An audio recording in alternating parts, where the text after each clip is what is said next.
Hello guys, कैसे हैं आप? होप सो बढ़िया हो गए, एकदम फर्स्ट क्लास।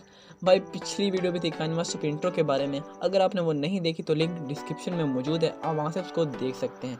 तो आज की वीडियो में हम काइनमास्टर पर कुछ इस टाइप की वीडियो एडिटिंग करेंगे, यानी इंट्रो बनाएंगे। You're a superhero.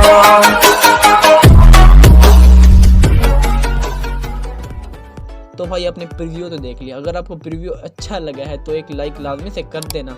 चैनल पर नहीं तो भाई सब्सक्राइब कर सकते हो, आपके इस चैनल पर ऐसा ही कंटेंट आता रहेगा। तो चलिए गाइस, आज की ये वीडियो शुरू करते हैं बिना किसी देर के। Let's start. इस तरह के इंट्रो बनाने के लिए आपको दो एप्लीकेशन चाहिए होंगी। एक का नाम है पिक्सेल ऐप और दूसरा है काइनमास्टर। दोनों का लिंक आपको डिस्क्रिप्शन बॉक्स में मिल जाएगा। तो जैसे जैसे मैं करते आता हूँ आपने वैसे वैसे ही कर लेना है।